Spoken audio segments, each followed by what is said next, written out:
As we all know that today is a seminar on journey of Indian Republic, and I would like to thank all the organizers and respected teachers who always supports us.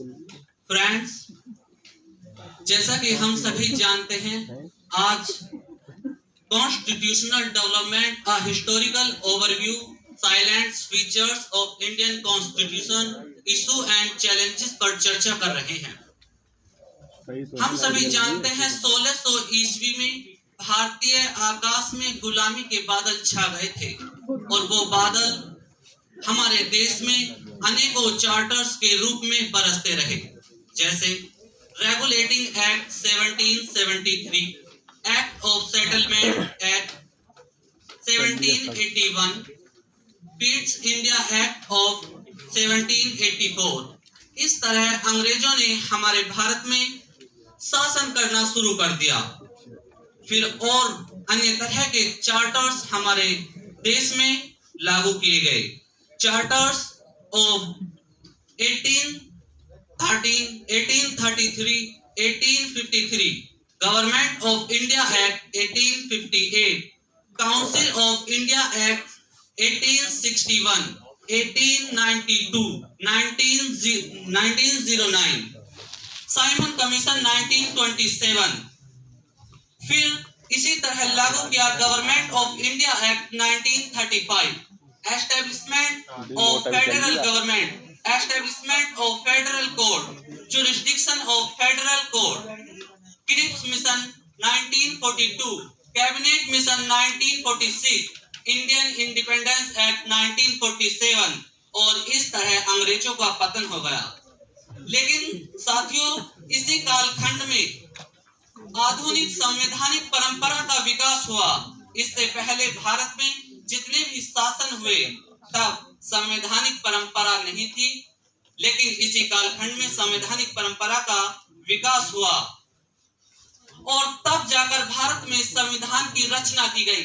Bharat में अपने संविधान की मांग बाल गंगाधर तिलक जी ने की, जिसे British government ने 1940 को लिथोगो, जो former governor general of India थे, उनके द्वारा स्वीकार किया गया।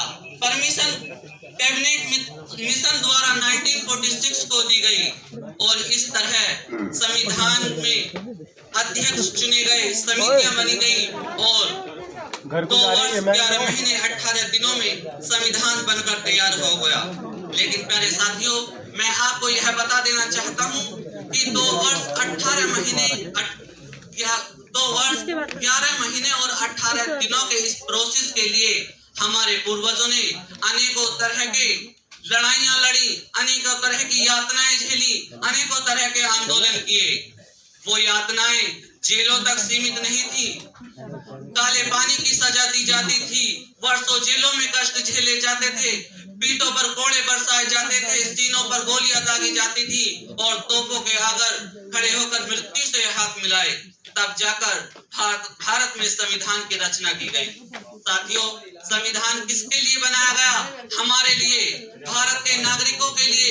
तभी तो भारतीय संविधान की प्रस्तावना में यह संदेश दिया गया कि हम भारत के लोग भारत को एक संपूर्ण, प्रभुत्व संपन्न, समाजवादी, पंथ निरपेक्ष, लोकतंत्रात्मक गणराज्य बनाने के लिए तथा उसमें समस्त नागरिकों को सामाजिक, आर्थिक और राजनीतिक न्याय, विचार, अभिव्यक्ति, विश्वास और उपासना की स्वतंत्रता, प्रतिष्ठा और अवसर की समता तथा उन सब में व्यक्ति की गरिमा और राष्ट्रीय एकता को सुनिश्चित करने वाली बंधुता को स्वीकार करते हैं।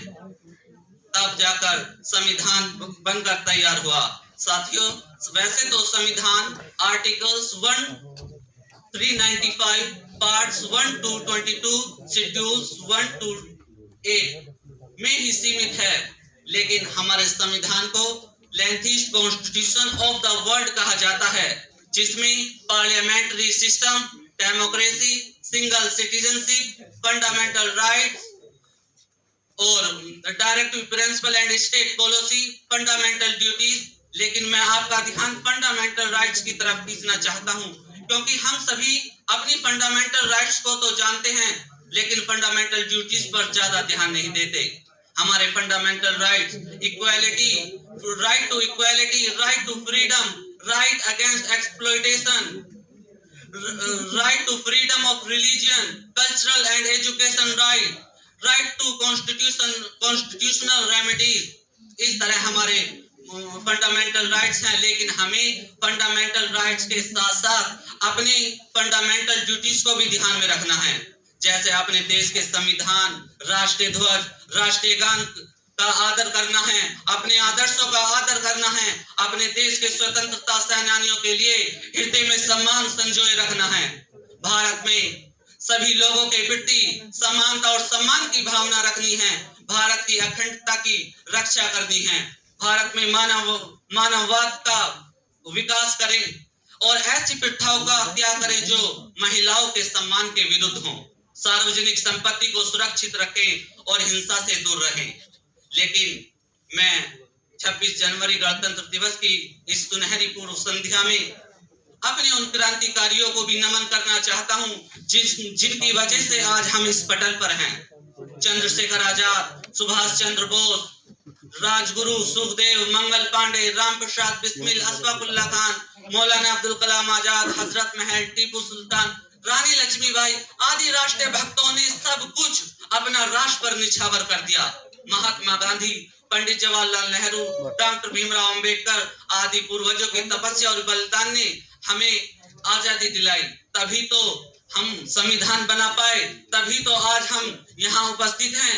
इसलिए हमारी नैतिक जिम्मेदारी बनती है कि अपने देश में बीमार व्यक्तियों की हेल्प करें और जो भी न्याय से वंचित लोग रह जाते हैं उन्हें मुफ्त में न्याय दिलाएं, बिना रिश्वत लिए लोगों का कार्य करें। और ऐसे बहुत से कार्य हैं जिन्हें हम कर सकते हैं। लेकिन आज हम लोग इंडिपेंडेंस डे या रिपब्लिक डे या किसी भी अदर अवसर पर के दिन ही देश की सेवा करना चाहते हैं और अगले दिन देश सेवा भूल जाते हैं। बस समय की कमी के कारण बस मैं अपने विचारों को विराम देता हूँ। धन्यवाद। जय हिंद, जय भारत।